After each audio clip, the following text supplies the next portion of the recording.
कह रहे हैं चीजों को दृष्टि में रख करके हिंसाम दंभम आश्चर्यम, ऐसो जो भेददर्शी है वो तामस भक्ति। आप समझ में आ गई।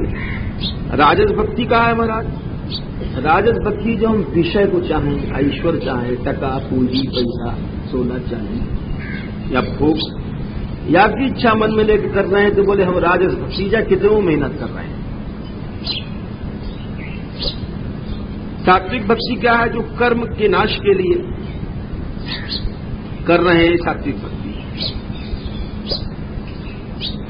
और इन सबन से ऊंची कौन सी है? बोले निर्गुणा भक्ति है। वो निर्गुणा भक्ति का है बोले जो बस कर रहे हैं, क्यों कर रहे हैं ये मतलब नहीं है, कोई लक्ष्य नहीं है कि तामसी या राजसी कोई इच्छा है हमारे मन में। ऐसे लोगों को दुनिया में कदर नहीं है। 24 घंटा अगर तुम भजन कर लो तो तुम्हारे घर ही के लोग विरोध करेंगे। ये कौन सी बात है कि दिन रात लगो रहे, जब देखो जब लगो ही रहे। अरे सेम के भजन में 24 घंटा ही लगो रहे। हमने जो अनुभव कर लियो, सब घर में आलोचना करेंगे, प्रत्यालोचना करेंगे। तो बोले जो अहेतुकी कोई कामना नहीं और अत्यधिक में दिन रात, वो है सबसे ऊंची निर्गुणा। और वह भक्ति को जो करे भक्त, वो मुक्ति मुक्ति नहीं चाहे। सालोक की सार्ष्टि सामीप्य सारूप एकत्व अप्युत, 5 प्रकार की मुक्ति बताइए, वो भक्त नहीं चाहे। समझ लो 5 प्रकार की मुक्ति। भगवान के लोक में रहनो सालोक्य है, भगवान के समान ऐश्वर्य हो जानो सार्ष्टि है, उनके लोक में भी उनके पास रहनो सामीप्य है, सारूप तो उनके समान रूप हो जाए, और एकत्व उनमें लीन हो जानो। जितनी मुक्तियां हैं ये भक्त लोग नहीं चाहे, केवल चाहे भगवान की सेवा। तो यानी ये वही सबसे प्रधान भक्ति योग है। और कैसे होगो? बोले निरंतर सत्संग करके, और 30 गुण और बताएं।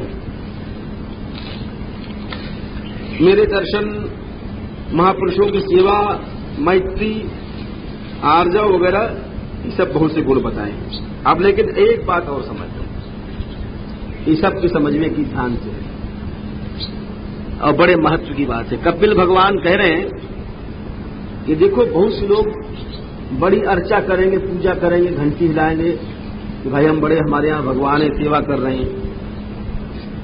परंतु वो लोग मंदिर से बाहर निकलते मान जो छोटे मोटे प्राणी हैं, जैसे कोई मान लो तुम्हारा नौकर है या कोई तुम बड़े भारी अफसर हो, तुम्हारे नीचे कोई आदमी है, मजूर है, उनसे व्यवहार वे पशु को सो व्यवहार करें तो उनकी सारी पूजा में चौका लग दो। ये बात समझ में की। क्यों? कि हम काऊ व्यक्ति को अपमान कर रहे हैं, तो वह व्यक्ति के भीतर भी तो भगवान ही बैठो है। अरे ये जितने शरीर हैं ये सब प्रभु के मंदिर हैं। ये सबसे ऊंची बात है भैया। हर शरीर को अपने प्रभु को मंदिर मानो। काऊ मंदिर में तुम अपमान कर दोगे तो वह मंदिर के भगवान वहीं बैठोगे। यानी भगवान कह रहे हो कैसी अच्छी बात है। अहम सर्वेषु भूतेषु भूतात्मा अवस्थितः सदा तम अवज्ञाय मामर्त्य कुर्ते अर्चा विडंबनम। 4 चीज बताई कन्हैया जी ने। अनादर, उपेक्षा, द्वेष और निंदा। काऊ प्राणी को अनादर कर दोगे तुम, बेमतलब अनादर कर दोगे, ऐसी वार्ता है। दूसरी वार्ता है बल्लभ कुल में 252 वैष्णव की वार्ता है। एक छोटा सा उदाहरण दे दें तो हमें एक छोटा सा बालक फूल तोड़ने गयो, श्रीनाथ जी को बगीचा हो, उन्होंने फटकार दिया अधिकारी जी ने, तो उनको लीला दिन भूति बंद कर दी। अथवा जैसे वृंदावन के रस्कन में देख लो, एक लंगड़ो ब्राह्मण जा रहे हैं और ध्यान में बैठे हैं,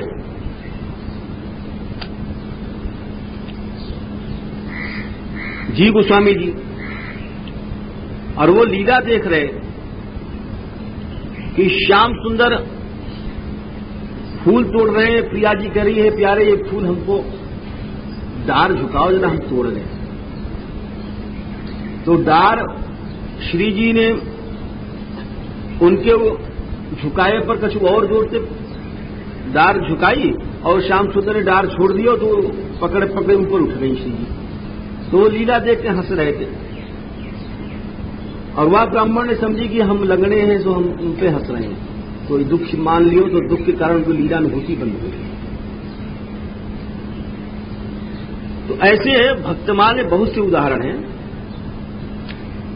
जैसे हमने बताया वैष्णव वार्तान की उदाहरण संक्षेप में, तो हमको ये भी विचार करना चाहिए कि हम जितनी ये भजन कर रहे हैं वही भजन नहीं है। हर मंदिर नराकार जो शरीर है, हर मंदिर के अंदर प्रभु बैठो हुआ है। अगर याको हम तिरस्कार करते चलेंगे तो भगवान कह रहे हैं कि बाकी जो पूजा है वो विडंबना मात्र है, वो ढोंगा ही ढांग है। अथवा भस्म में जैसे राख में कोई आदमी घी डाले, हवन करे, वैसे बाकी सब अर्चना बेकार हुई। अब यहां पर एक थोड़ा सा समझने की बात है कि भगवान स्वयं की पूजा वगैरह को क्यों काट रहे हैं, अर्चा वगैरह को? ये तो कल्याणकारी की चीज है, क्यों काट रहे हैं?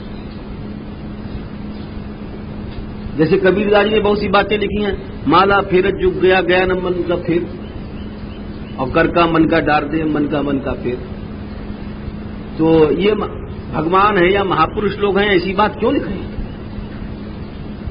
अथवा भगवान ने गीतों में ये बात कही है, कर्मेंद्रियाणि संयम में या अस्ते मनसा स्मरण इंद्रियार्थान सब विमूढ़ात्मा मिथ्याचार सूचित। कोई आदमी कर्मेंद्रिय मतलब हाथ पांव को इकट्ठा करके 4 घंटा में भजन करते हैं, माला जप रहा है, अब मन वाको भगवान में नहीं है, तो भगवान वाको गीता में पाखंडी बता रहे हैं। तो ऐसे यहां पर निंदा क्यों कर रहे हैं भगवान की?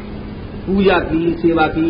अरे जो आचार्य ने, वल्लभाचार्य जी ने देखो घर घर सेवा पधराई, अथवा जैसे महाप्रभु जी हैं, तो ये भगवत सेवा तो घर में रखना अच्छी चीज है ना। या तो ऐसे यहां पर भगवान क्यों काट रहे हैं? कहाँ बात है गई? ऐसे काटेंगे तो कैसे कल्याण होगा जीव को? तो या को उत्तर यह है, एक न्याय है, अनिंद्य निंदा निंदयतुम न प्रवर्तते किंतु विधेयम स्तोतुम।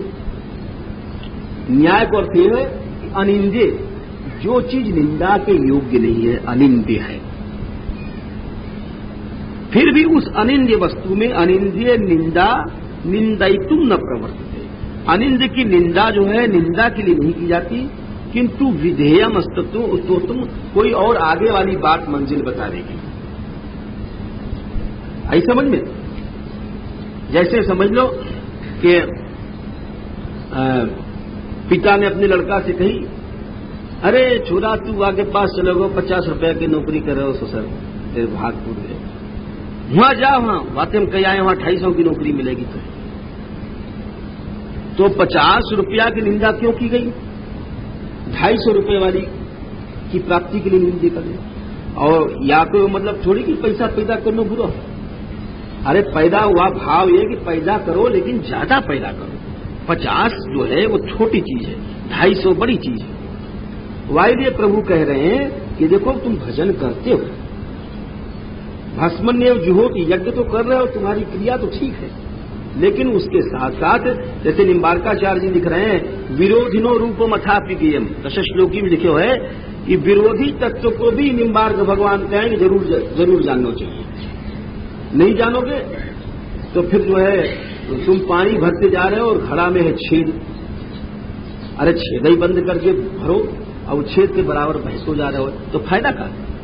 यह लिए भगवान कह रहे हैं कि नहीं, भजन तो करते हो तुम लोग, ठीक है, और बार बार खंडन नहीं किए हो। आगे भी भगवान एकादश में क्रिया योग में मूर्ति उपासना, मूर्ति पूजा बार बार स्थापित कर रहे हैं। या लिए सब वचन को एक जगह के लिखे वचन को पढ़ करके आधाधुंध बात नहीं चलनी चाहिए। सब तरफ की बात समझ बूझ करके बातें कहें, समन्वय कर करके समझना चाहिए और समन्वय करके बोलना चाहिए। भगवान ने आपको खंडन नहीं किया है, क्योंकि एकादश स्कंद में भगवान स्वयं मूर्ति पूजा को विधान करें, अर्चा को विधान करें, क्रिया योग को विधान करें। तो हम लोगों को चाहिए कि हम जितने भी भजन करने वाले हैं, हर प्राणी को न तो निंदा सुने, न करें, न उपेक्षा करें, न द्वेष करें। द्वेष नहीं करें, क्या फायदा? सब रोजों को 2-4 मिनट नाम लियो और वो लियो, द्वेष से चौपट हो जाए। ये भाव है, ये सब चीज से बचना चाहिए। फिर आगे बता रहे हैं भगवान कि जीव आचार से चर श्रेष्ठ हैं, उनसे प्राणधारी, चित्त वाले, इंद्रिय वृत्ति वाले, स्पर्श वेदी, रस वेदी, गंध वेदी, शब्द वेदी, रूप भेदी। गंध वेदी भौरा जैसे हैं, उनसे बड़े सर्प आदि, उनसे बड़े कौवा वगैरह हैं, उनसे बड़े चौपाए हैं, घोर चौपे, उनसे बड़े मनुष्य हैं, उनसे बड़े ब्राह्मण हैं। ब्राह्मणों में भी कौन बड़ो? जो ब्राह्मण वेद को जाने वालों पठित है, जो अर्थ को जाने वालों से बड़ो, जो दूसरे को समझा सके वो और बड़ो, क्योंकि दूसरे को लाभ दे, मुक्त हो जाए, वाउ से बड़ो है। और एक बात बड़ी अच्छी कही भगवान ने कि लोग कहे ना कि अरे हम दूसरे के आगे सिर नहीं झुकाते हैं, हम दूसरे को, हम ऐसे नहीं कि हर एक के आगे झुक जाए। बोले ये जो बात है, ये जो है, ये असुरों की है। भगवान कह रहे हैं मनसैतानि भूतानि प्रणमेत बहुमानयन। भक्ति मार्ग है कि हर व्यक्ति को प्रणाम करो, ये समझते हैं कि अकेंद्र भगवान है। यदि ऐसे तुम करवे लग जाओगे तो सत्य भक्ति प्राप्त हो जाएगी, सब में भगवत भाव हो जाएगा। या प्रकार से फिर भगवान ने काल को लक्षण बताया कि काल जो है मेरो स्वरूप है, आई के पैसे सूर्य आदि चल रहे हैं। फिर तीसरे अध्याय में भगवान बता रहे हैं कि देखो ये जीव कैसो है, मोह से घर बेटा बेटी में बस अपना माने बैठा है, जबकि अपने हैं नहीं। अच्छा, एक और विचित्र बात बताइए ठाकुर जी, कहते हैं नरकस्थोपि देहम वही न पुमांस त्यक्तुम इच्छति। 5वें श्लोक में बता रहे हैं कि नारक्याम निर्वतो सत्यम देव माया विमोहिता, कि अगर आदमी नरक में पहुंच जाए है, नरक को मतलब जैसे आप कोई शौच जाए तो टट्टी को कीड़ा हो, चनूना आते ब्रज में कहे, छोटे बच्चान को ज्यादा पड़े, तो वो जो चट्टी को कीड़ा चनूना होए, वह को अगर तुम मल से अलग कर दो तो तुरंत छटपटाएगा और मर जाएगा। तो ये भगवान की माया है कि अगर नरक में भी जीव को पटक दो तो थोड़े दिन में वहीं को ख्याति हो जाएगा और वायु में सुखी होने लगता है। बस यही माया है। आज हम लोग बड़े दुख में हैं, पराधीन हैं, परतंत्र हैं देह के पीछे, परंतु हम लोग यही में सुखी मान रहे हैं कि ये हमारी जो पिंडी है कहीं चढ़ मिल जाए। जैसे एक उदाहरण दे, रामकृष्ण परमहंस जी ने एक उदाहरण लिखो, दृष्टांत समझो। एक नदी किनारे एक मालिन रहती थी, तो मालिन के कोठरियों में फूले फूल रहते, तो 2 भंगिने वाकी नदी किनारे रहती, वो भी भंगिने वाकी भाईली ही कहीं दूर से आई और उनको अपने गांव जानो हो, तो बोली बहन तुम हमारे यहां रुक जाओ। तो जो भंगिनी थी वह मैंने अपने कमरा में सुवा दिए, जहां में फूल भर रहे, तमाम कोठरी फूलन। अब उनको रात में नींद नहीं आई और सिर दर्द होने लगो, फूलन की जो है बदबू थी, उनके लिए बदबू है ना। तो आप कहा करें, तो वो उठ के गई, किवाड़ खोल के, जाड़ा के टाइम वो डलिया बाहर रखा ही टट्टी वाली, जब में टट्टी टोकरी, तो वह टोकरी को ला करके उन्होंने अपने मोड़े पर ढक्यो। तो जब बाकी खुशबू उनको आई तो उनको नींद आई और फिर वो सोई।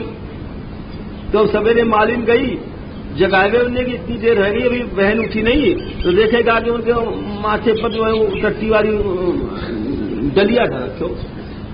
तो जगाया होगा, वो बाहर आई, बोले अब डलिया क्यों रख रही हो? बोले अरे तेरी कोठरी पास ही पास आ रही, दुर्गंध जाने कहा बात है। इतनी दुर्गंध है कि हमें सोए नहीं दो, तो मालिन कह दो ये दुर्गंध आ रही है। तो ये भगवान ये बात को कह रहा है कि नरकस्थो भी देहम वही, ये जीव ऐसे हम सब, ये बात उनकी नहीं है, हमारे साथ है, हम तुम वही भंगे हैं। नरकस्थो भी देहम वही, जो मनुष्य जहां रह रहा है देख लो, कोई दिल्ली है, कोई कलकत्ता है, कोई चाहे मद्रास रह रहा है, और सब लोग ब्रज में आनो चाहें, लेकिन जब ब्रज से अपने घर पहुंचेंगे जब बड़े सुखी होंगे, भाई घर आ गए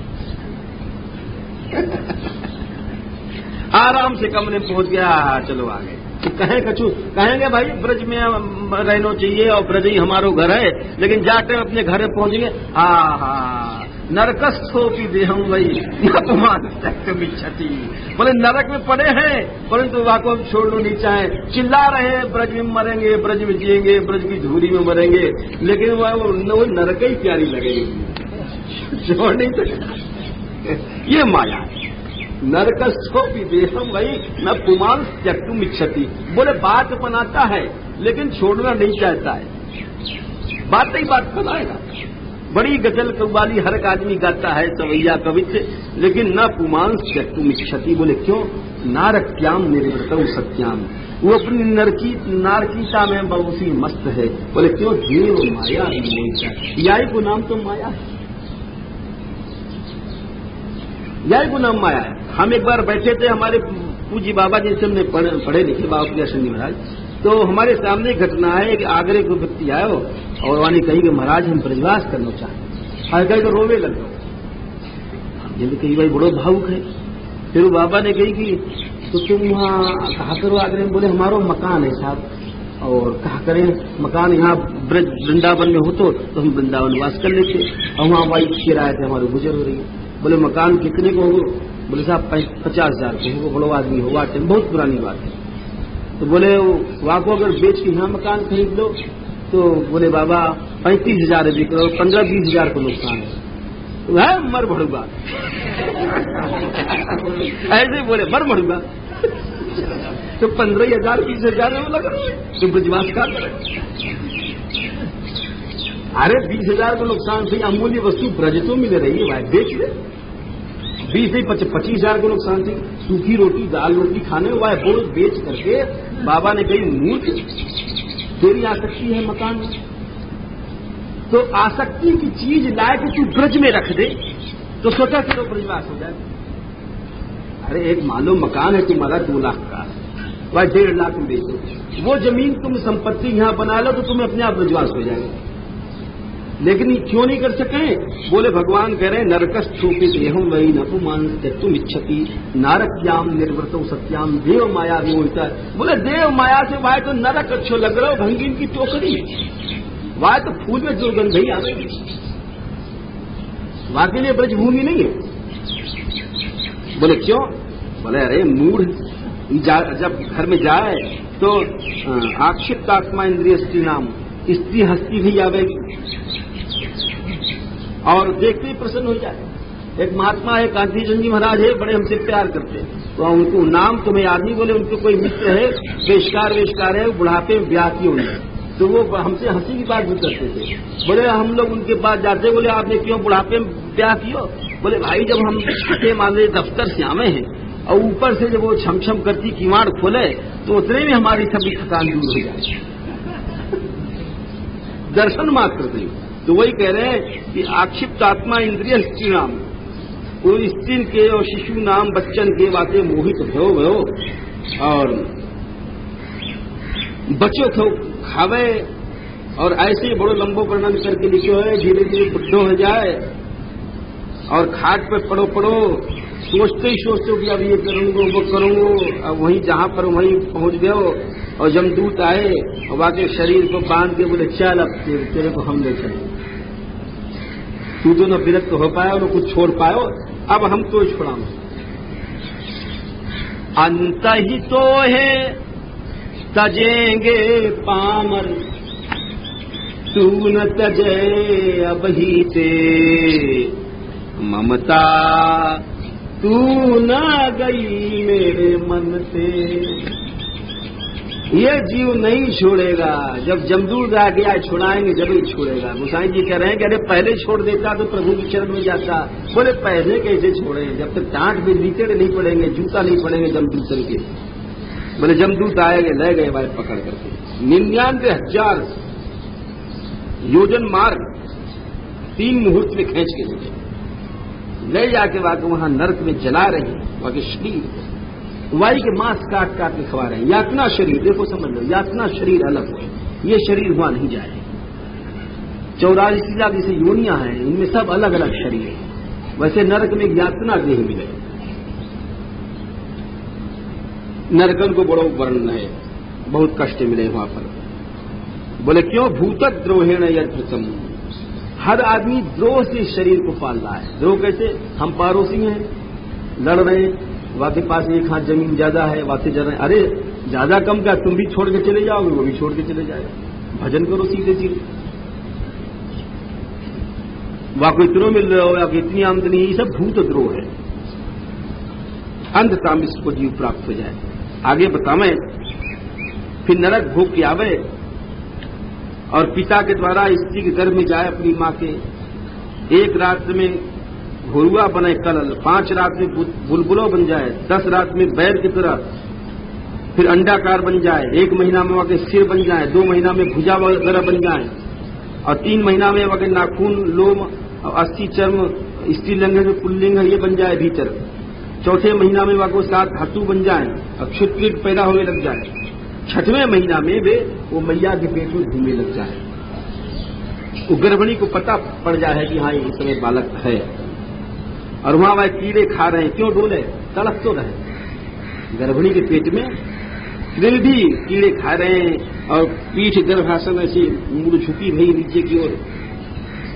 7वें महीने में फिर कुछ वह ज्ञान हुए है। ज्ञान होने के बाद वो स्तुति करे। अब यहां पर एक बात ध्यान करने की ये है कि आचार्य लोग लिखे हैं कि 6वें महीने में घूमे, पुत्री दक्षिण कुक्षों से आज वामे कन्या भवे। दक्षिण पूर्व में अगर लड़का होगा तो दाहिने पूर्व में घूमेगा, और लड़की होगी तो बाएं पूर्व में घूमेगी। ये पहचान। और दूसरी बात यह है कि सब गर्भ में जितने जीव हैं सब स्तुति नहीं करेंगे, ये समझ लो, क्योंकि सबको इतना ज्ञान नहीं हुआ। गर्भ में तो हम सब लोग जाने, परंतु तत्व ज्ञानम तो देवानाम गर्भस्थानाम भविष्यति, उत्तमानाम ऋषिनाम वाप कन्येषाम बहुजन्मनाम। 4-5 प्रकार के जीव ही गर्भ में ज्ञान प्राप्त करें। एक तो देवता लोग, उनको भी गर्भ में ज्ञान हो जाए। आगे 9वें स्कंद में कथा आएगी, हम बताएंगे। या उत्तम ऋषि लोग, या अन्य जो बहुत से जन्म के पुण्य वाले हैं। उत्तम से मतलब भक्त लोग। आज जो तुम भगवत भक्ति कर रहे हो, श्री कृष्ण भक्ति कर रहे हो, तो यदि तुम्हारा जन्म भी होगो तो तुमको गर्भ में ज्ञान हो जाएगा, और तुम गर्भ में ही भगवान कन्हैया जी को चिल्लावे लग जाओगे। भक्ति बेकार नहीं जाएगी। तो या लिए, और बाकी जो है संसारी लोग हैं उनको ज्ञान नहीं होता है, वो गर्भ में। वो तो जैसे मलमूत्र को पिंडा भीतर पड़ो है, वैसे वे भी पड़े रहे। और जिनको ज्ञान हो जाए वे गर्भ में स्तुति करें, हे प्रभु हम आपकी शरण में। यहां पर बड़ी सुंदर बात लिखी है आचार्य ने, श्रीधर स्वामी ने। बोले जीव गर्भ में कृष्ण की स्तुति करे। बोले क्यों?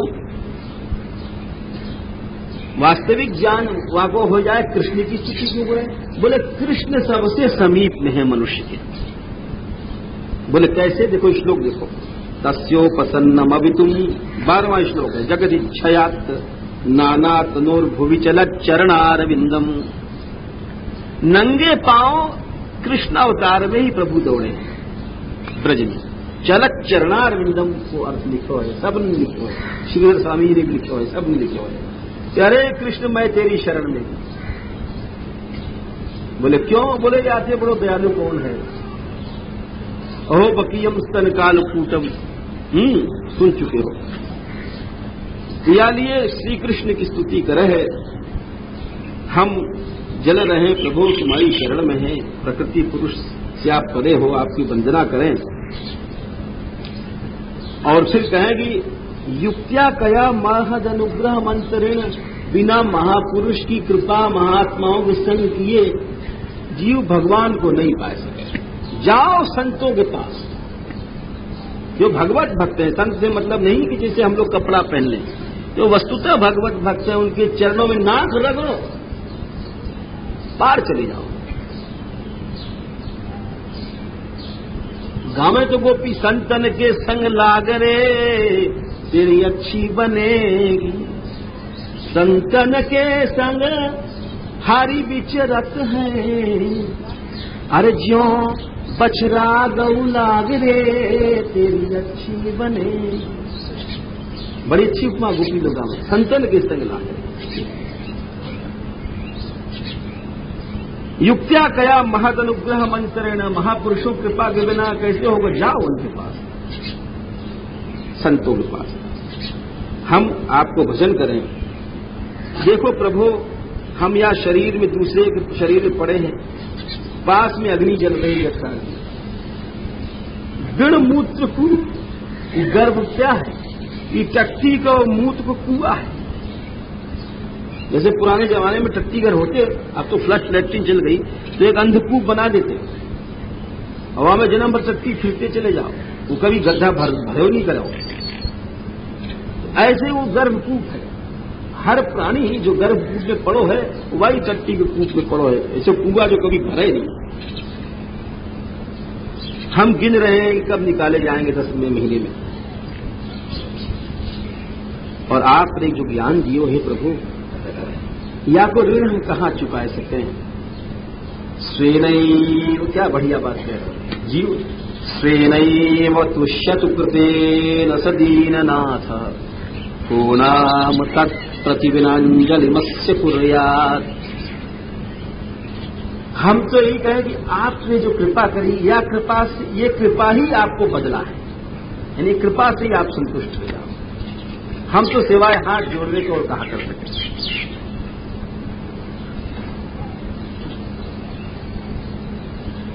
या प्रकार स्तुति करते भय, और आखिर में एक बात और बोलो महाराज, वही सुखदेव जी वाली बात आ गई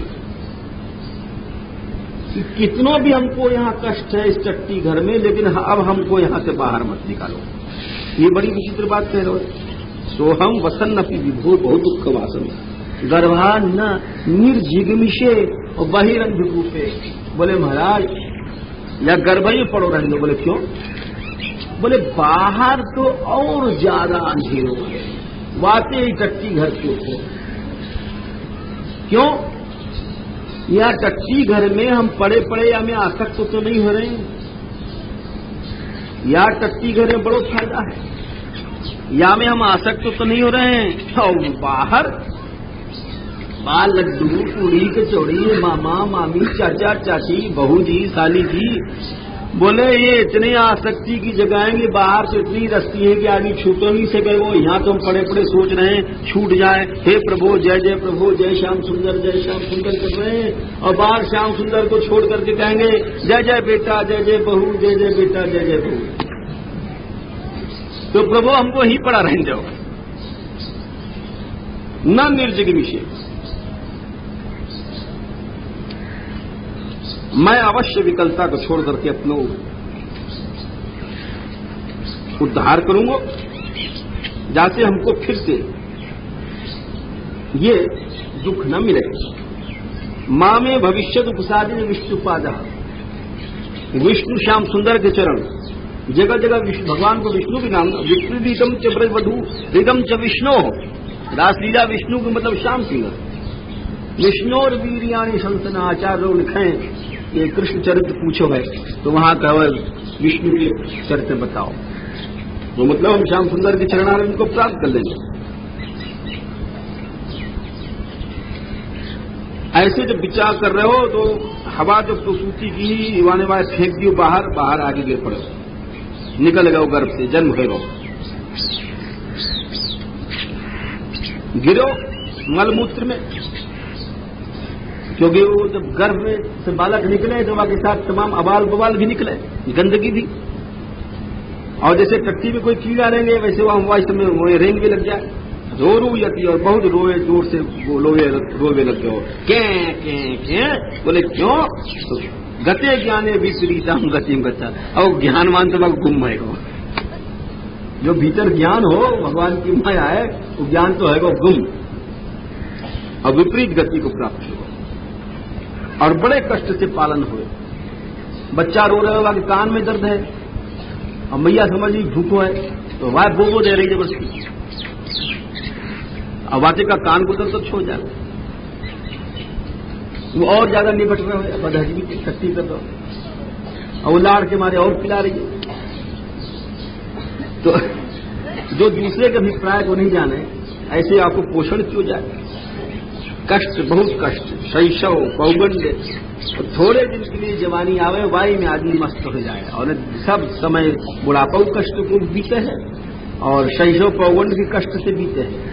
बस ये जो थोड़ी सी उम्र आ जाए बीत के, जहाँ में साधन करना चाहिए, याई में आदमी अलीधत्त हो जाए। भगवान कौन, कोई मतलब नहीं, विषयों में नष्ट कर ले जीवन को, मैं और मेरा करके, और बाहर हो करके यार दोस्त कौन को बनावे? यद असद्भी पति पुनः शिष्यो दर प्रसोदम, उन्हीं लोगों को मित्र बनावे वो जिनके द्वारा अपने भोग स्त्री प्रसंग की बात करें। अरे फलाने की बहू ऐसी है, वो वहाँ के पास गई, वो देखो बड़ी मलुकाई है, वहाँ के पास लाल साड़ी है, वह नीली फरिया ओढ़ के गई, बोले बस उन्हीं के पास बैठेगा, उन्हीं की बात करेगा। मतलब यह है जंतुस्तमो विशति पूर्वक, पहले की तरह घुस गए, जहां से निकले गर्भ से वही गर्भ में फिर घुस गए, जहां से निकले हो है वहीं घुसनो चाहे दिन रात, मलमूत्र से निकले हुए हैं, मलमूत्र में घुसनो चाहे। ये क्या माया है? इसीलिए संगम न कुर्यात, ऐसे लोगों को संग नहीं करना चाहिए जो कि स्त्री की बात करें हर समय। गृहस्थ को भी नहीं करना चाहिए। अरे भाई विषय कर रहे हो ठीक है, लेकिन बात करना जो है वहां में क्या फायदा है? बेकार कहीं जो है वहां कोई लाभ भी नहीं है, कोई क्रिया भी नहीं है, आदमी बातन के द्वारा बस उस बंधन में बंध हो रहा है। इन लोगों के पास नहीं बैठना चाहिए, इनकी बात नहीं सुननी चाहिए। और बोले फिर वाक्य कहा हुए? अरे बोले स्त्री के पास इन सब बातों से देखो प्रजापति ब्रह्मा जी की क्या हालत हुई थी।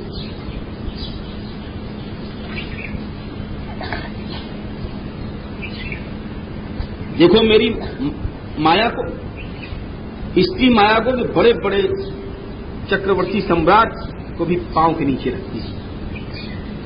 ये कायदा है। मनुष्य सोचता है, एक महात्मा क्यों करते कि आदमी सोचे कि हम स्त्री हमारे अधीन है, हम स्त्री को भोगते हैं। अरे तुम तो एक क्षण के लिए स्त्री को भोगते हो, तुम्हारी छाती पर 24 घंटा वो चढ़ी रहती है।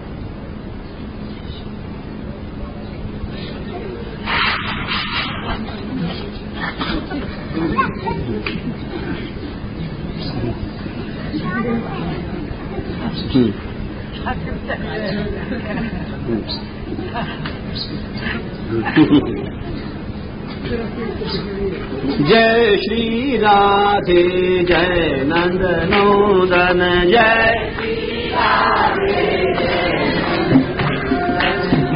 श्री राधे जय नंद नंदन, जय श्री राधे जय नंद नंदन। चलो तो बता रहे हैं कि स्त्री सबको पदाक्रांत करती है। जो भी मनुष्य स्त्री को भोगने जाता है चरणों से पदाक्रांत कर देती है। ये प्रकृति को नियम है। चाहे वो चक्रवर्ती राजा भी है, कितना भी ऊंचा है, प्रकृति को भोगने जाता है वो स्त्री के चरणों से आक्रांत होकर के जाएगा। ये माया है। और एक बात और है, लोग बड़े खुश होते हैं जैसे पुरुष लोग कि हमने बहुत सी स्त्रियां भोगी। बोले स्त्रियों के भोगने का परिणाम क्या है? स्त्रीत्वम स्त्री संगता प्राप्त जो अधिक भोगी है वही स्त्री बनते हैं, ये निश्चय समझ लो। स्त्री संग से ही मनुष्य जो पुरुष आज भोग भोग रहे हैं वही अगले जन्म में अधिक भोग कर रहे स्त्री बने, और स्त्री बन करके फिर दूसरे के शरीर को पुरुष अपना पति मानेंगे। तो भाव यह है, अब यहां में एक बड़ो गूढ़ रहस्य की बात है कि संसार में जितने शरीर हैं वो सब प्रकृति है, स्त्री है। यहां पर भगवान कपिल देव कह रहे हैं कि जैसे आज कोई स्त्री पुरुष है, कोई लड़की उसका कोई पति है, तो बोले वो पति नहीं है। क्यों?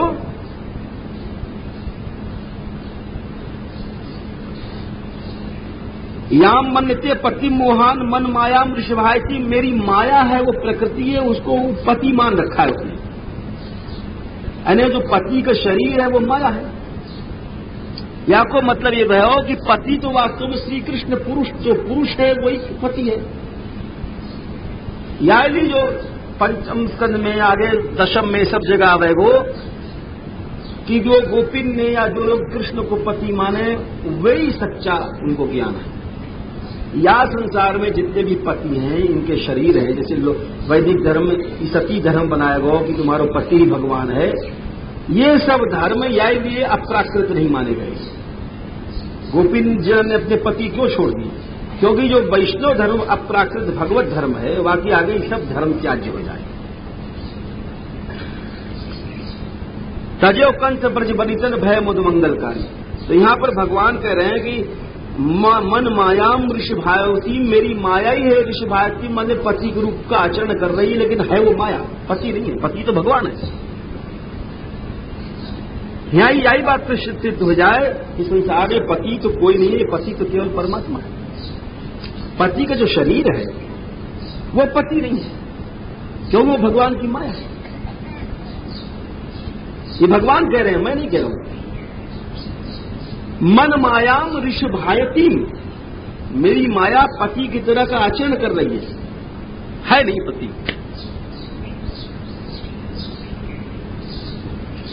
बोले महाराज स्त्री क्यों बने हो? तो स्त्री शब्द कैसे बने हो समझो। स्त्याई स्त्याई एक धातु है, हर एक शब्द संस्कृत में धातु से बना है। तो स्त्री शब्द कैसे बने हो? स्त्याई और स्त्याई मूर्धन्य का ये धातु है शब्द संघात। या को मतलब है कि शब्द आदि विषयन को समुदाय। तो जो शब्दादि श्वासक्त कारणात स्त्रीत्वम प्रमदा भावम प्राप्ताम ऋषभायतीम रतौ पुरुषीकरणम आरोपित पुरुष धर्मा। ये आचार्य लोग लिख रहे हैं कि शब्दादि विषयों में आसक्ति के कारण कि शरीर हमको तुमको क्यों मिला, चाहे कोई पति है चाहे स्त्री है। शब्द आदि जो 5 विषयों में आसक्ति है या लिए शरीर मिलो। रतौ पुरुषीकरणम आरोपितम, और रति प्रसंग में वो पुरुष की तरह नाटक वो प्रकृति कर रही है। यानी जो जैसे स्त्री और पति है समझो, एक तो पुरुष की तरह आचरण कर रहा है और एक स्त्री की तरह आचरण वह वही है। तो जो शरीर पुरुष की तरह आचरण कर रहा है वो नकली है, वो पुरुष नहीं है। पुरुषीकरणम आरोपितम, वो है स्त्री लेकिन पति की तरह नाटक कर रहा है। ये परम पुरुष ही पति है श्री कृष्ण, भगवान कह रहे हैं। मन माया ऋषभायती, या के ऊपर आचार्य लोगों ने ये भाव लिखे है। और फिर वहां पर भोग भोगे हैं और सूक्ष्म शरीर से फिर मरे फिर जिए। पंचत्वम अहम मानाद, जहां शरीर में मैं की बुद्धि कर ले वो जन्म मान लिया जाए। भाव यह है कि मैया भय नहीं करना चाहिए। ये सब हम क्यों बता रहे हैं कि बुद्धा जीव गति को समझ करके आदमी और इस माया विरचित संसार में चरे न्यस्य कलेवरम, अपने शरीर को धरोहर समझो। और धरोहर कौन की? प्रभु की। प्रभु की धरोहर समझ करके और फिर इस संसार में आचरण करोगे तो माया से मुक्त हो जाओगे। भगवान कपिल देव जी बोले कि आगे उन्होंने धूमयान मार्ग बताया है, अर्चिरादि गति बताई और फिर सत्य वगैरह लोगों की स्थिति बता के भक्ति योग की स्थिति बताई है। ब्रह्मा जी को कैसे जन्म भयो और भगवत कृपा से उन्होंने कैसी सृष्टि बनाई। यो ब्रह्मांडं विदधाति पूर्वं यो वै वेदांश प्रहिणोति तस्मै तमह देवात् बुद्धि प्रकाशम मुमुक्षुर्वै शरणमहं प्रपद्ये। भगवान से ब्रह्मा जी की उत्पत्ति हुई, यथा पूर्वम प्रजायते। धूम मार्ग फिर बताओ, भक्ति योग फिर बताओ।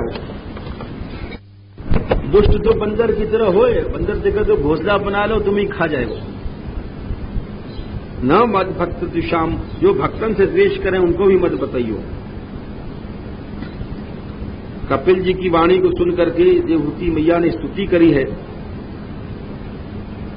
बड़ी बढ़िया स्तुति कर रही है कि प्रभु आपके पेट में सारा संसार है और आप हमारे पेट में कैसे आ गए। ठीक है, सोच लो उनको, क्योंकि वो जान रही कि हमारा तो इतनों से पेट है। अब उनको पूरा ज्ञान होगा ये परब्रह्म हमारे यहां पेट में कैसे आ गए। मैया है, मैया को सोचो, ठीक है ये। और प्रभु यन्नामधीय श्रवणानुकीर्तनाद, क्या बढ़िया बात कह रही है। आपके नाम के सुनवे थे, अरे मत कीर्तन करो, कहीं कीर्तन हो रहा है तो कम से कम बाबा वहां जाकर बैठ जाओ, कान में तो सुन लो। घंटाकर्ण नहीं बनो। घंटाकर्ण एक मंत्री हो हिरण्याकश्यप को, तुम्हारे कान में घंटा बांध रखे। अगर कोई नारायण कृष्ण कहते हो तो घनघना देते तो कान में घंटा बजे लग जाते कि कहीं भगवान को नाम न कान में घुस जाए। तो घंटाकर्ण मत बनो। मैया कह रही है नाम ध्येय श्रवण, अरे भगवान को नाम सुना ही लो। नहीं कीर्तन कर सकते हो तो जहां कीर्तन हो रहा है जाकर सो जाओ। नाम ध्येय श्रवणानु कीर्तना, सुनो कीर्तन करो तो बाकी का होए, चांडाल भी पवित्र हो जाए। सद्य यज्ञ के लायक हो जाए। या को कुछ विद्वान जो महापुरुषन को नाम हम नहीं लेंगे, वो बड़ो खराब अर्थ करें। सद्य को घुमाए घुमाए के उनको कर्मकांड में दुराग्रह है, वो कहें सद्य से मतलब कई जन्म लगेंगे। तो क्योंकि उनके चित्त में इतना दुराग्रह है कि भक्ति की महिमा नहीं समझ सके, उनकी बेजान है। यहां तो स्पष्ट बात कही है कि चांडाल भी श्रेष्ठ है, जाके जिह्वा पर नाम है। वो बामन देवता भी का फायदा जो भगवान नाम नहीं ले। अभय राम येहू बड़भागी, ये बामन है कि रामन, रावण भी ब्राह्मण हो। भगवान नाम से जो रहित है, लिखो है मीठी वृंदावन की सेवा व्यास जी ने। श्यामा श्यामे मीठी लागत जियो बाल कहीं कलेवा, और धर्म कर्म से लागत जियो माला बिन लगत जनेवा। भगवान नाम से जो रहित है वो कहाँ फायदा। भगवान नाम को सुनो और लो। जय जय राधे गोविंदा, जय जय राधे गोविंदा, जय जय राधे गोविंदा, जय जय राधे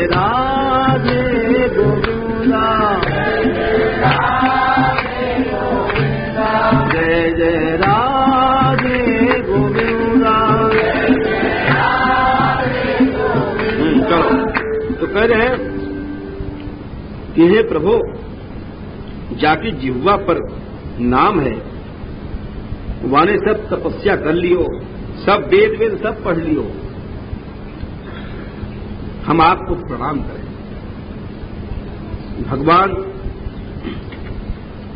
कपिल जी ये बात सुन करके और मैया से आज्ञा लेके चले गए। जब चले गए तो वहां पर मैया स्नान करती है बार बार, जो बढ़िया इतनी सुंदरी थी, लक्ष्मी जी के समान, उनके बालन में जटा पड़ गई। वाह, यही कहे जब अध्यात्म पथ को ज्ञान उदय हो जाए या भगवान की कृपा हो जाए, भक्ति आ जाए, तो इस शरीर को थोड़ी कोई सजावे। अभी हमने कल ही बताया, ये शाम से भगवान दयेद अनंत सर्वात्मना श्रित पदो यदि निर्गलीकम ते दुस्तराम अतितरम च देव मायाम नैशाम ममाहमिति धी विश्व श्रीगाल भक्षे। ये कुत्ता और सियार को जो भक्षे शरीर है या में उनकी मम, उन भक्तन की मेरी और मैं की बुद्धि नहीं रहती। जो भगवत भक्त है वहां की यही हालत हो, जटा पड़ गई उनमें और सब गृहस्थ छोड़ दियो। दिव्य विमान, जो देवताओं से भी ज्यादा वैभव हो। हम तुम लोग तो 2-4 पैसे के मकान ही, और ये फ्रिज है, रेफ्रिजरेटर है और ये टेलीविजन ही नहीं छोड़ पाए। देवताओं से भी प्रार्थित विमान को छोड़ दियो, धूर दे दियो। उदास कब नहीं, जब पुत्र विश्लेषणा उतरा, जब पुत्र भगवान जैसो बेटा जावे लग जाओ, जब किंचित मैंने थोड़े उदास नहीं, ज्यादा नहीं। बहुत से लोग बढ़ा कहें कि बड़ी रोई, ये बात नहीं है। कितनों भगवान जो ज्ञान दे रहे हैं उनमें अब कोई कमी रह जाएगी। किंचित चकार छोड़ो अवश्य, क्योंकि भगवत विग्रह है। कितनों ब्रह्म ज्ञान हो जाए, बाबा ब्रह्म ज्ञान क्या करेगो। सगुण साकार की लीला ऐसी है कि जब जनक जी से बड़ो ब्रह्म ज्ञानी कौन है, राम जी को देख रहे हैं तो बोले बरबस ब्रह्म सुख ही मन त्यागा, ब्रह्म सुख को छोड़ गए, सब भूल जाते हैं। भय विदे विदे विशेखी, तो उदास नहीं, और भगवान के रूप को ध्यान करती हुई उनके शरीर को भी दूसरे लोग नहलाते धुलाते, इतनी भूल गई भक्ति और ऐसी रह गई जैसे धुआं से युक्त अग्नि। शरीर की संभाल नहीं करोगे तो शरीर पर, लेकिन अग्नि की तरह जलवे लग गई, मतलब तेज प्रभाव। मलई रवच्छन्ना सधूम ही मुकावका, ऐसी वह जगह को सिद्ध पद पे हो जाए जहां पर उनको जो शरीर हो सरिता नदी बने। भगवान को समुद्र ने मार्ग दियो और भगवान चले गए गंगा सागर। तीसरो स्कंद समाप्त है और चौथे स्कंद की कथा यूं कहें कि इधर मनु जी की 3 छोरी ही हमने पहले बताया, देवहूति जी को तो हमने बता दियो। तो आकुति और प्रसूति 2 और थी। आकुति जो लड़की थी वह को उन्होंने रुचि प्रजापति से ब्याह कियो और क्यों ब्याह कियो, कैसे कियो, पुत्रिका धर्म को आश्रय करके। अच्छा ये अभी समझो पुत्रिका धर्म कहा है भाई। पुत्रिका धर्म कहें अभात्रिकाम प्रदास्यामि तुभ्यम कन्याम अलंकृताम अस्याम यो जायते पुत्र समय पुत्रो भवेदिति। काऊ आदमी को अपनी लड़की दियो जाए। जैसे मान लो कोई आदमी है वाकई लड़का नहीं है, लड़की लड़की है, समझे, तो वो अपनी लड़की को दूसरे से ब्याह करे और जमाई से या शर्त पे ब्याह करे कि भाई या को जो बच्चा हो वो हम ले लेंगे, बेटा करके मानेंगे, गोद ले लेंगे। तो ये जो शर्त है या को पुत्रिका धर्म पे हो जाए।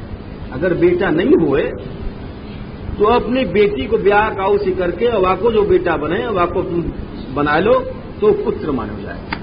शास्त्र में सब प्रकार के रास्ता निकाल दिए गए हैं। काऊ को बहम होए भाई हमारे पुत्र नहीं है तो वह बहम के लिए ये इलाज है। वैसे तो सब प्रभु हैं, प्रभु के आगे न कोई बाप न बेटा न मां, लेकिन एक प्राचीन रीति है कि पुत्रिका धर्म। तो मनु जी ने या शर्त पर ब्याह किया आकुति को। बोले ये क्यों, आकुति के तो भैया है ना उत्तानपाल प्रियव्रत, फिर ऐसो क्यों उन्होंने शर्त ठहराई। बोले ये भगवत इच्छा से। शत्रुपा जी ने भी अनुमोदित किया। दोनों भगवत भक्त थे, जानते थे कि यहां पर ऐसो यूं करेंगे कि आगे एक साथ लक्ष्मी नारायण प्रकट हो रहे हैं तो इनको अलग अलग लेकर के हम ब्याह तो कर देंगे। उन दोनों से जो लड़का पैदा हुआ वो साक्षात विष्णु थे, यज्ञ स्वरूप धारण करने वाले, और स्त्री हूं दक्षिणा जिनको नाम हो वो लक्ष्मी जी की अंश ही। अपने बेटी के पिता को ले आए यज्ञ भगवान को, और उनसे ही आगे चल करके दक्षिणा जी को ब्याह हो। या कारण से उन्होंने पुत्र का धर्म किया कि जामिन को ब्याह तो हो जाएगा। अगर बेटा को हम यहां लाए, अब दूसरे गोत्र में आएगा, वो बेटी दूसरे गोत्र में है, और दोनों हैं नित्य शक्तिमान, तो दोनों को ब्याह तो होगा। 12 बच्चा पैदा किए उन्होंने। तुषित नाम के देवता बोले गए। 2 इनके मनु जी के लड़का त्रिव्रत उत्तानपाद थे। देवहूति करदम को दीनी, ये हमने सुनाई दियो। दक्ष जी के लिए प्रसूति को ब्याह कियो, और करदम जी ने अपनी 9 छोरीन को 9 ब्रह्मा जी के लड़कान से ब्याह कियो। और जैसे मरीचि को कला से ब्याह भयो, कश्यप और पूर्णिमा उनके पैदा भय, इन सबन को वंश बताया है। और देवकुल्या नाम की लड़की पैदा भई, जो आगे चल करके गंगा जी भई अगले जन्म में। अत्रि की पत्नी अनसुईया ही, वहां से 3 पुत्र उत्पन्न भय, दत्तात्रेय, दुर्वासा और चंद्रमा। दत्तात्रेय भगवान विष्णु से, दुर्वासा महादेव जी से, और चंद्रमा ब्रह्मा जी से। यह की बड़ी लंबी कथा है, भागवत में सिर्फ इतना ही लिखा है, ज्यादा नहीं। मैत्रेय जी और कथा सब लोग जाना है सती अनसुईया की, यानी आवश्यकता नहीं। मैत्रेय जी बोले अत्रि मुनि ऋक्ष पर्वत पर तपस्या कर रहे हैं 100 साल तक, तो उनके तपस्या के प्रभाव से एक पांव से खड़े होकर के स्तुति कर रहे अत्रि जी। तो भगवान प्रकट भय 3 रूप से। तो बोले महाराज हमने तो एक को भजन कियो और आप 3 कैसे आए साहब? बोले हम तीनों एक ही हैं, और हम लोगों के द्वारा तुम्हारी संतान हमारे अंश से पैदा होगी। वो तीनों को नाम बता दियो।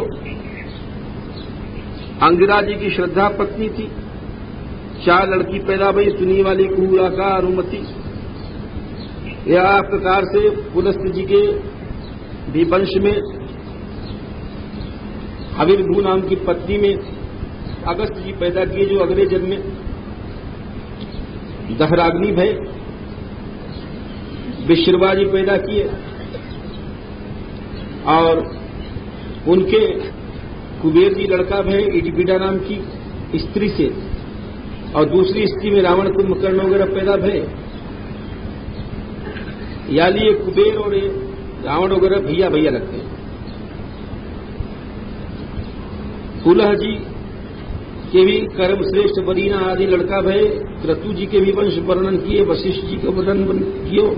सबको भृगु को वर्णन करने के बाद और अब तक प्रसूति जी के बारे में बता रहे हैं, जो मनु जी की लड़की ही 16 लड़की पैदा करी। 13 उन्होंने धर्म को दे दियो, 1 अग्नि को, 1 पितृगणों को, 1 महादेव जी को। धर्म की पत्नी को नाम गिनावे के बाद बतावे हैं, एक पत्नी उनकी मूर्ति वासे नर नारायण ऋषि पैदा भय, जिनकी देवता ने स्तुति करी आके, भगवान के अवतार है। और पितृश्वरों के लिए भी जो सुधादीनी, उनसे 2 छोरी पैदा भई ब्रह्मज्ञानी। अग्नि के लिए भी जो दीनी स्वाहा वास को वंश चले, तो जाके 49 बेटा बेटी पर बेटा पोता वगैरह मिलकर 49 उनको वंश चले। महादेव जी के लिए जो सती जी दीनी,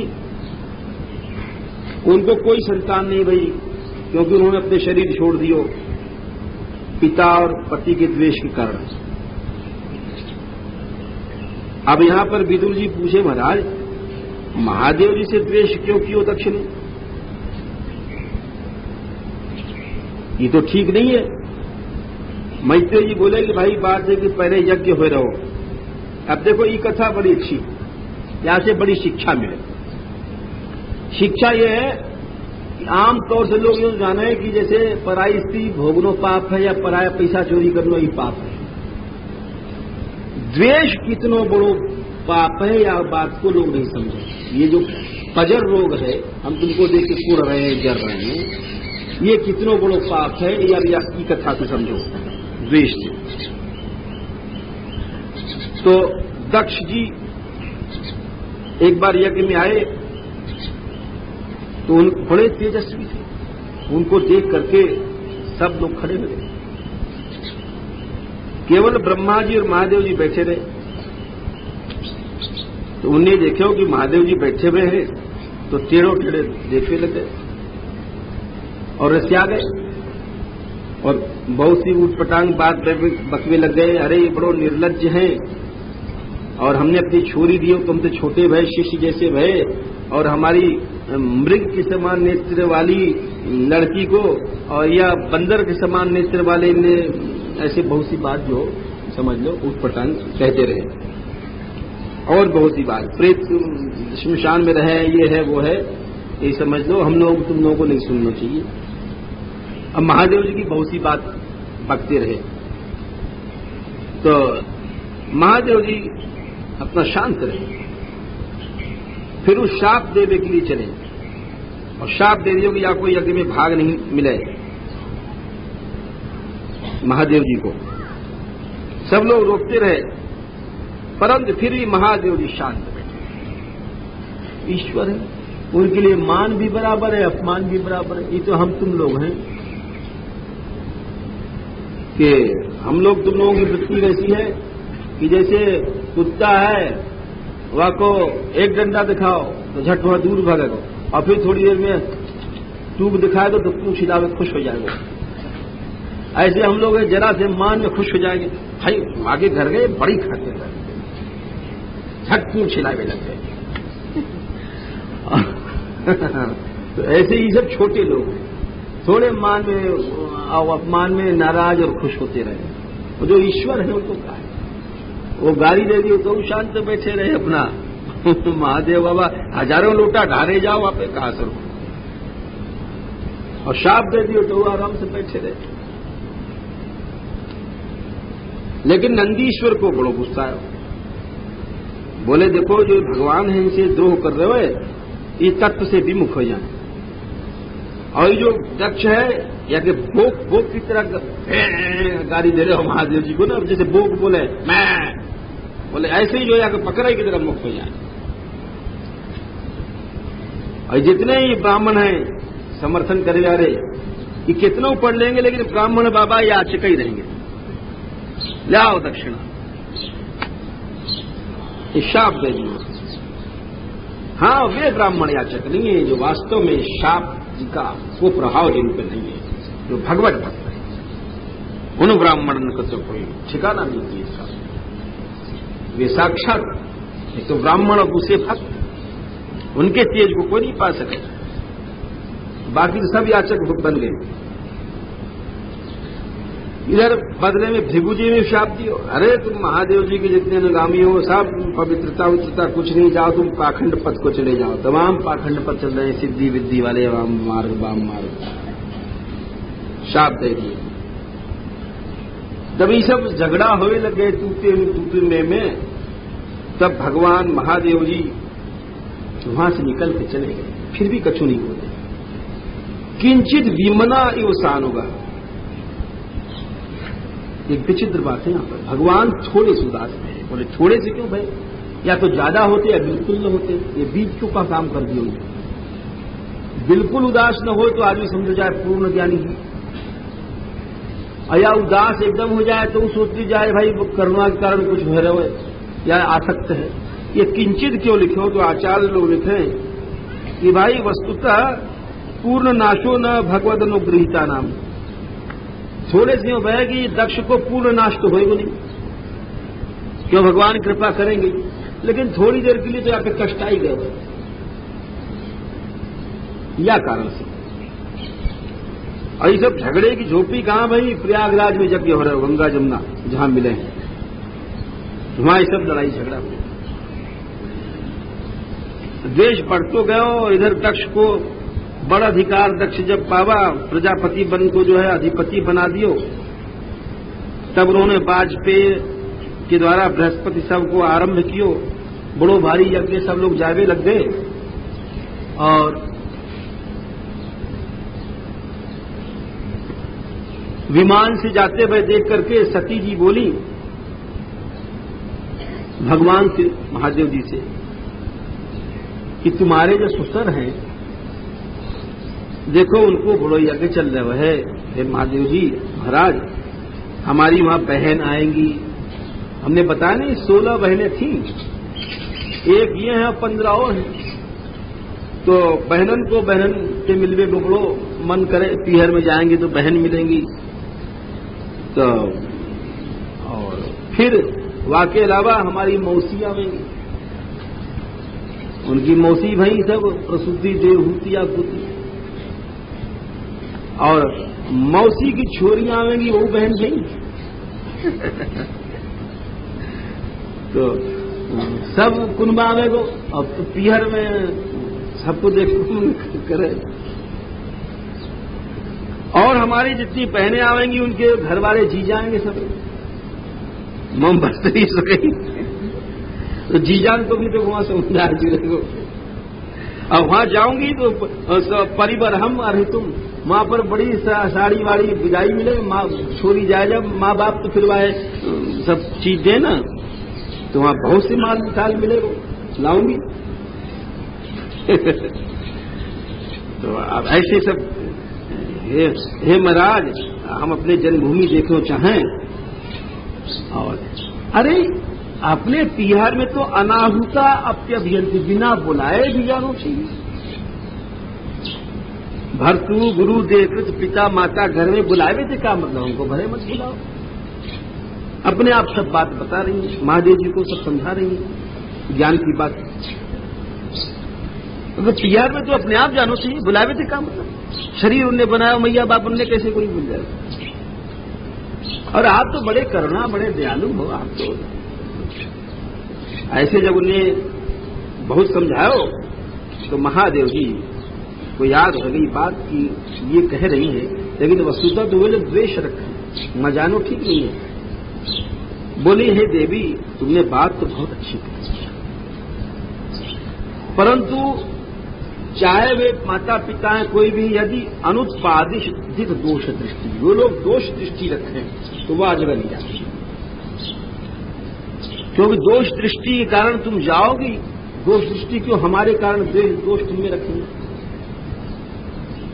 तो वहां जावे से और दुर्भाव बढ़े, उनकी बातें सुनकर के कटुता और बैर बढ़ेगा।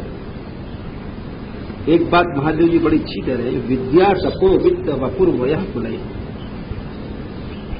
पढ़बो तपस्या कर लो, पैसा हो जानो, अच्छो शरीर हो जानो, अच्छी जवानी हो जानो, कुल, ये सब अच्छी बात है, लेकिन संतन के लिए अच्छी है।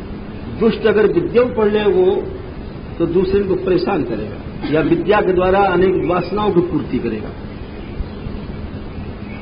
तपस्या कर ले वो दुष्ट, कोई तामसी बात करेगा, फलानो मर जाए, ये मर जाए, द्वेषी रागे ही फंसेगा दुष्ट। दुष्ट को तपो करना बेकार। और इन 6 चीजों से या को मद आ जाए, वो भक्तन को और संतन को महत्व नहीं जान पावे, ऐसे लोगों के घर में नहीं जाना चाहिए। और कह रहे हैं कि देखो हे देवी, एक चीज और समझो कि वहां जावे से तुम खराब वाणी जो सुनोगी तो वहां से दिन रात तुम्हारे हृदय में जलन पैदा होगी,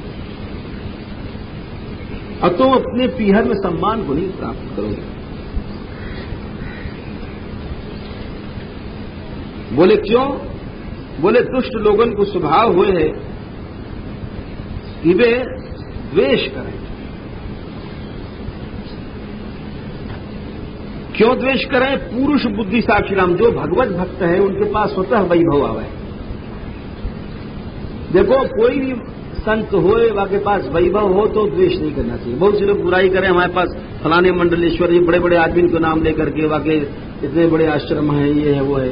अरे उन्होंने भजन किए, वो भजन के प्रभाव से उनके पास आए, हम तुम क्यों जो है निंदा का द्वेष करें?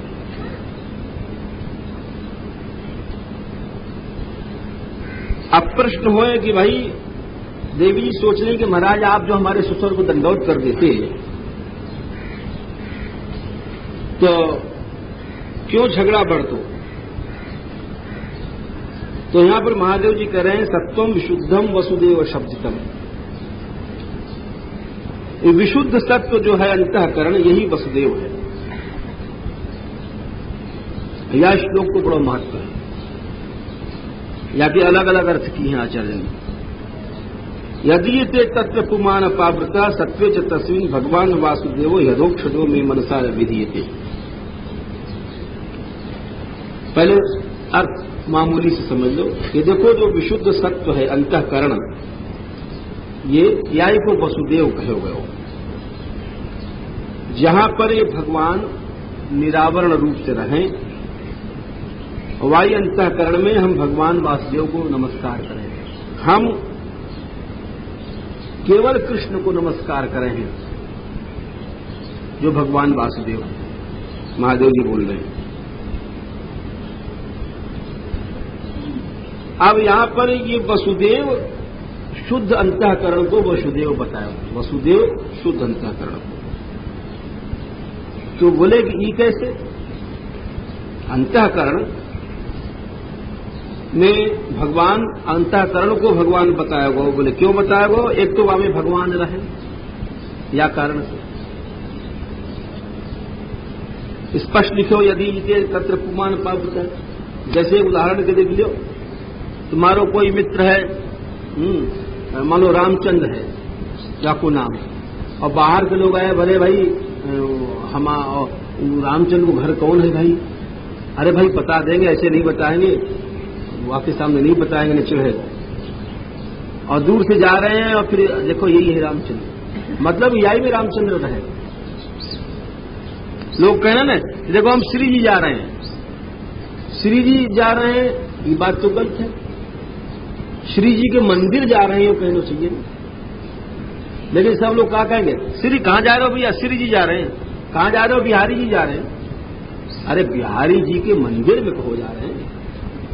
बोले नहीं, जो जहां रहे वो वही नाम से पुकारे हो जाए। जैसे भगवान श्याम सुंदर वसुदेव शुद्ध अंतःकरण में रहे, या लिए चित्त को भी वसुदेव कहोगे वो है। और दूसरी बात यह है, वैष्णव आचार्य यूं लिखे कि सत्व विशुद्ध को अर्थ कियो है स्वरूप शक्तित्वात् जाड्यांश रहितम सत्वम। विशुद्ध सत्व का वस्तु है। ये बात भागवत में आगे भगवान ने कही है, मन निष्ठम निर्गुणम स्मृतम। मत संबंधी जो ज्ञान है वो निर्गुण ज्ञान है, वो तीनों गुणों से अलग हुए। यानी जो लोग अंतःकरण को सतोगुण माने वो लोग वैष्णव सिद्धांत से गलत बात है। ज्ञान सतोगुण जरूर है, परंतु वही ज्ञान जब कृष्णनिष्ठ हो जाए तो वो निर्गुण हो जाए, गुणातीत हो जाए। यह बात तो भगवान ने कही भी कि मन निष्ठम निर्गुणम स्मृतम, अप्राकृत चित्त शक्ति से युक्त हो जाए। भक्ति के कारण से वो सब वस्तु अप्राकृत बन जाए। वासुदेव क्यों कहोगे? या को वसुदेव को कहो वासयति देवम या वसति अस्मिन वा, यानी वसुदेव कहो। चित्त को वसुदेव क्यों कहो? या में भगवान रहे हैं, या ये भगवान की या में रुकावे है। अथवा वसुदेव यूं कहो वसुभी मने पुण्य ही प्रकाशते, पुण्य करोगे तब चित्त अपने स्वरूप में आए तो प्रकाशित हो वो, और एक काला कलोच बनो रहे हो, जैसे शीशा है ना, तारकोल पोत दो तो तारकोल हट गया तो उज्जवल हो जाएगा। तो चित्त को स्वरूप भी पूर्ण से ही प्रकाशित हुए। यह प्रकार भगवान श्याम सुंदर के बारे में बताया कि श्याम सुंदर महादेव जी बोले कि तुम जाओ तो जाओ देवी, तुम्हारो जाएगो कल्याण तो होगा नहीं, और जो व्यक्ति अपमान की जगह जाए वहां पर तो मरमो पड़े, ऐसे उन्होंने पहले कह दिया इशारे में। महादेव जी तो चुप हो गए।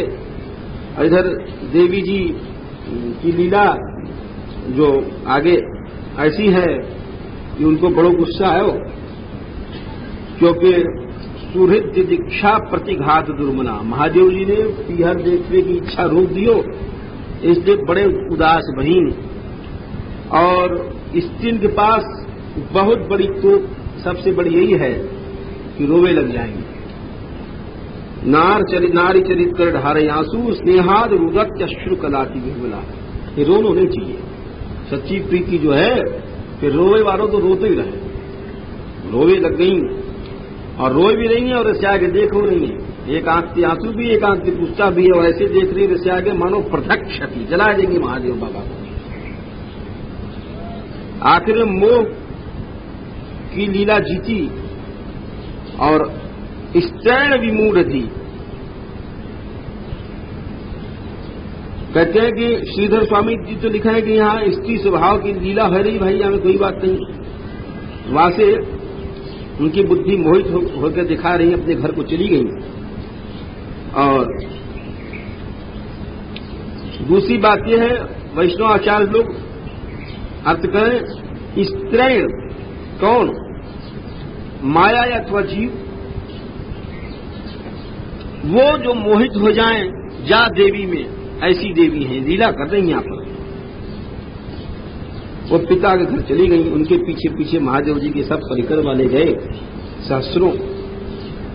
कोई गेंद लेके गए, देवी को खिलाते भये, नादिया पे चढ़ा करके और सब पहुंच गए वहां पर यज्ञशाला में। कोई सम्मान उम्मान उनको नहीं भयो देवी को, वही बात वही जो महादेव बाबा ने कही थी। और मैया वगैरह जरूर आसन दियो, लेकिन जब पिताजी नहीं देख पाए तो आसन नहीं ग्रहण किया देवी जी ने। फिर यज्ञ में गई तो देखो वहां महादेव जी को कोई भागा ही नहीं है। ओहो, याद आए शिव शंकर की बात, तो ठीक बात है, अनादर की जगह नहीं जाना चाहिए। श्री देवी बोली, कैसी बढ़िया बात कही है कि देखो दुष्टन की पहचान क्या है। दुष्टन की सभा में बैठ जाओ तो हमेशा निंदा मिलेगी, बाकी वो ऐसा कर रहे हो, बाकी वो ऐसा कर रहे हो। और किन की निंदा मिलेगी? महादेव निंदा, संतन की निंदा मिलेगी। नाश्चर्य मीतद, या में कोई आश्चर्य नहीं, यही उनकी पहचान है। नाश्चर्य मीतद यद असत्य भय महज विरिंदा गुणपात्मवादी। वो मुर्दास के समान समझो वो लोग, गुणपात्मवादी जो निंदा करें महापुरुषों की। बोले क्यों? महापुरुष लोग उनको कुछ करें, महापुरुष तो उनको क्षमा कर रहे हैं, परंतु महापुरुषन के जो चरण में धूल लगी है वो धूल उनको जरूर तेजहीन बना दे, तो बिना मारे मर जाएंगे। निरस्तु तेजस्वी,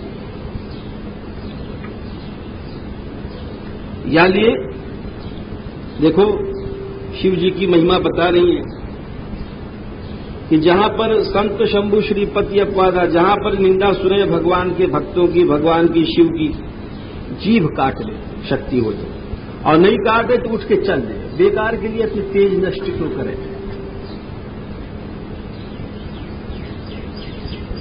और अपने पिता से कह रही मैं शरीर को नहीं धारण करूंगी, क्यों? तुम शिव द्रोही हो। और देखो तुम जो हमको भ्रष्ट बताओ कि महादेव शमशान में घूमते हैं, बोले ब्रह्म प्रवृत्ति के कर्म और निवृत्ति के कर्म दोनों से ऊपर है। अरे ब्रह्म पे थोड़ी कर्म को बंधन है बाबा, वो तो कैसे हो रहा है। और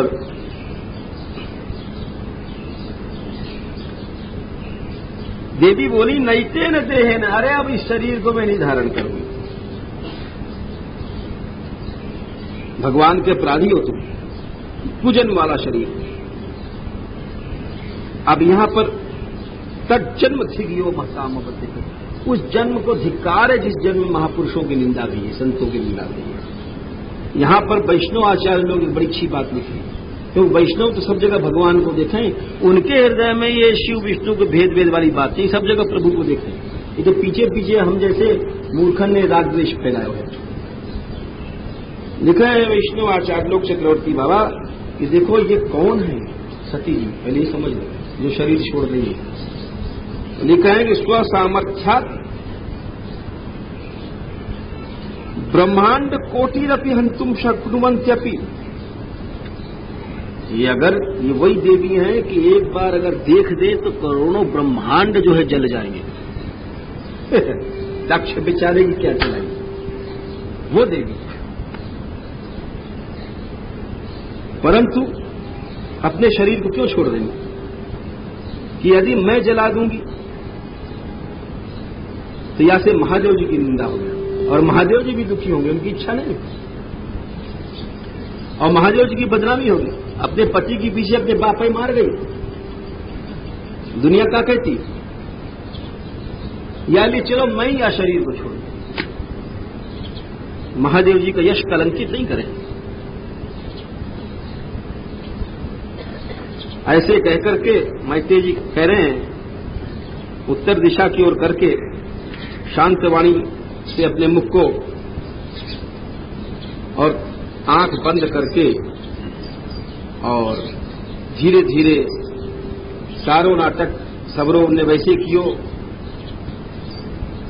योग पथ पर आविष्ट हो करके और अपने शरीर में अनिल अग्नि की धारणा करी। जगत गुरु भगवान के चरणों, महादेव जी के चरणों को सोचती, भाई शरीर को छोड़ दो। बोले क्यों छोड़ दियो, शास्त्र में लिखे है अरे अंत मता अंत गति, जो अंत समय में सोचोगे वो तुमको मिलेगा। यमुद्दिश्य त्यजेत हम पाप भागी से जाते अतो न कोपयत कंचित परलोक सुखाए थे। अगर काऊ को ध्यान करके शरीर छोड़ोगे तो वो मिलेगा, और जाके कारण छोड़ो वहां पे पाप और लगेगा। अब यहां पर लिखो है कि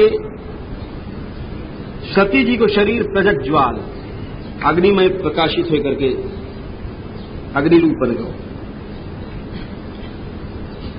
तो कुछ लोग या को अर्थ करें, अर्थ करना ऐसा ठीक नहीं है,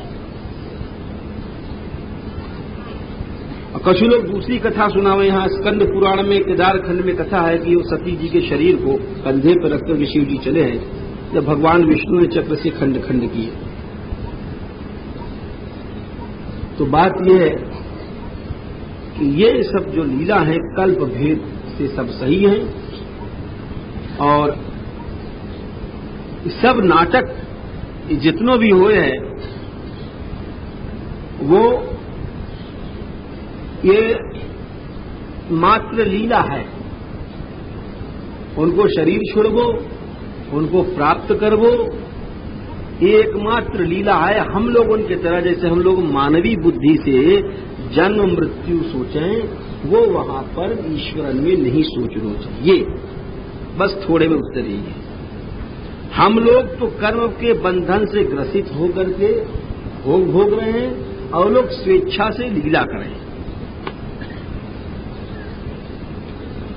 अब इधर महादेव जी के जितने परिकर वाले हैं वे सब ऋषिया के ठाड़े हुए और मारवे लग गए।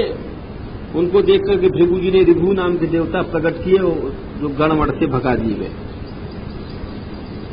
नारद जी पहुंचे कैलाश। नारद जी भी आकाशवाणी है, यहां के समाचार वहां दे। ये पहुंच गए वहां पर, महादेव जी से बोले, अरे कछु पता है तुम्हें महाराज की समाधि लगी रहेगी? बोले कहा है नारद जी? अरे वहां तो सती जी ने शरीरों छोड़ दियो, अंतर्धान हो गई है, और तुम्हारी समाधि नहीं खुल नींद समाधि नहीं खुल रही है। बोले बाबा ने जागे जगाए हारी गंगा जगावे, जमुना जगावे, सरस्वती जगावे लहर पानी, जागे ही नहीं रहे हैं बोले बाबा। अच्छा, नारद जी से जब सुने हो तो एकदम क्रुद्ध भय धूर्जती महादेवी दांत तंत से ओंठ को दाब लियो। तो एक जटा बिजली की तरह चमक रही वाको उखाड़ लियो और रुद्र खड़े हो गए हंसते भये करते भये दाद और जटा को ऐसे छोड़ पृथ्वी पर जाएगा। वायु क्षण जटा के प्रभाव से एक विकराल पुरुष महाजीव देव जी को प्रतिरूप, कपाल माली, मुंडन की माला है, अनेक प्रकार के हथियार हैं हाथन में, हजारों भुजाएं हैं, बादल की तरह नीले हैं, 3 सूत आंख, 3 नेत्र चमक रहे हैं, दाढ़ डांट बड़ी भयानक है। और बोलो केम करो में क्या आज्ञा। भगवान महादेव जी बोले दक्षम सयज्ञम जहि, जाओ यज्ञ में दक्ष को समाप्त कर दो और तुम हमारे आज से अगुआ माने जाओगे। चल दिए, परिक्रमा किए महादेव जी के, और 4 समय शूल उठा के चले, समझ गए कि हमारे वेग को संसार में रोके वालों कोई नहीं। बड़ी धूल उड़ी। तो यहाँ यज्ञ में लोग सोच रहे हैं कि भाई ये धूल क्यों है, प्रलय को समय आएगा क्या है। कछु लोग बोले कि सती को अपमान कियो है ना, वो अपमान तो कछु चमत्कार दिखावे गोई, उत्पात तमाम होवे लगे जब तक जाए जड़ी सेना वहां। रुद्र के तमाम अनुचर पहुंच करके और सब महाराज वो कोई भूत और भूतन प्रेतन की पलटन है, वो क्या वर्णन करे। कोई का पेट घड़ियाल की तरह है, कोई पीले हैं, कहोगे इतनी सी टाट है, तमाम अनेक रूप वाले पहुंच करके और यज्ञशाला में जिजमानी सबको जाके तंग करवे लग गए। और कोई ने तो कहीं पहले यज्ञ की कुंडी जो है हमें यही भरो, हमें लघुशंका कियो तो मूत्र से भर दियो। और मुनीन को डरावे लग गए। मणिमान ने भृगु को बांध लियो, वीरभद्र ने प्रजापति को बांध लियो, चंडीश ने पूषा देवता को बांध लियो, नंदीश्वर ने भक्त को बांध लियो। और वाके बाद भगवान ने भृगु जी की जो दाढ़ी थी, जब महादेव जी की बेइज्जती हो रही तो दाढ़ी दिखाए हंसे थे दाढ़ी में हाथ फेरते हुए। तो बोले ठीक है, उनकी दाढ़ी कोई हजामत बना दी, उखाड़ ली। बोले तुम बड़ी दाढ़ी तुमने दिखाई, दूसरे की जब बुराई हुए तो हम लोग बड़ी जल्दी खुश होंगे, समझ लो। हमारे से बहरे बुराई होगी तो बड़ी आंख मटकाएंगे, हाँ मगन हो जाएंगे, बड़े आनंद हो रहे हैं, तो आंख फोड़ दी जाएगी बड़ा आनंद मिलता है। दूसरे की निंदा आ रही तो बड़े हाथन ने सहलाएंगे, हाथ से तोड़ दिए जाएगा। हमेशा भूतद्रोह मत करो, काऊ को भी जो है निंदा द्रोह से प्रसन्न मत हो। या प्रकार से उनको विगो लुलुंचे, उनकी दाढ़ी उखाड़ लियो। भगस्य नेत्रे, भग देवता है, इनकी आंख निकाल लियो। क्योंकि जब वो दक्ष जी वो शिव जी को गाड़ी शाप दे रहे तो आंखन पे इशारा कर रहे